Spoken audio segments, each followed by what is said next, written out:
కులు మండలంలో ఓ ప్రభుత్వుడు గ్రామస్తులకు 2 కోట్లకు పైగా టొక్కారా పెట్టారు. ఇక ఎక్కువ వడ్డీలో ఆశ వస్తుందని ఆశ చూపించి మహిళలు, రైతులు, మధ్యతరగతి ప్రజల నుంచి డబ్బులు వసూలు చేసుకుని పడాయించాడు. దీంతో గ్రామస్తులు లబోదిపోమంటున్నారు. తిమ్మసముద్రంకు చెందిన నాగాంజనేయులు ఎల్ఎఫ్ కంపెనీకి చెందిన యాప్లో అమౌంట్ పెట్టుబడి పెడితే వీక్లీ ఇంట్రెస్ట్ వస్తుందని, ప్రతి వారం మీరు డ్రా చేసుకోవచ్చు అని పెట్టుబడి పెట్టించారు. పెట్టుబడి పెట్టిన వారు డబ్బులు విత్డ్రా అవ్వట్లేదని అడగగా ఆన్లైన్లో ఏదో కంప్లైంట్ వచ్చిందని డబ్బులు ఎక్కడికి పోవని నమ్మబలికించాడు కేటిగాడు.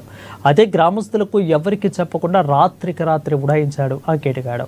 విషయం తెలిసి బాధితులు తాము మోసపోయామని తమను ఆదుకోవాలని పోలీసులను ఆశ్రయించారు. కిష్టము చేసుకున్న ఇంకొల్లు పోలీసులు దర్యాప్తు చేస్తున్నామని ఎస్ఐ సురేష్ తెలిపారు.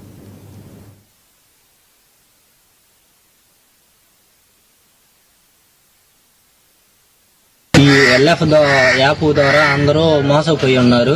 ఈ ఎల్ఎఫ్ అనేది ఒక అతను నాగాంజనేయులు అని వాళ్ళ షాప్కి వచ్చామండి.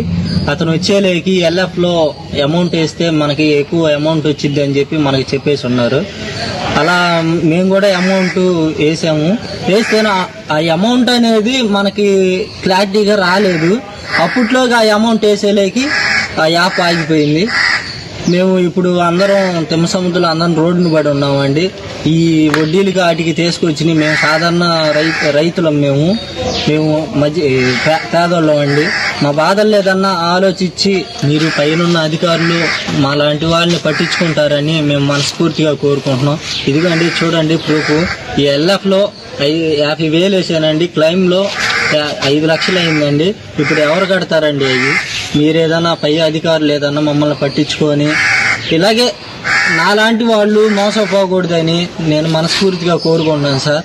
ఇలాగే కుర్రవాళ్ళు చాలా మంది వేస్తున్నారు. ఇట్లా బ్యాంకింగ్ కాడికి వెళ్తుంటే అమౌంట్ కూడా ఎక్కడిది అని కూడా మమ్మల్ని అడుగుతున్నారు. కానీ దాన్ని మేము చెప్పలేకపోతున్నాం.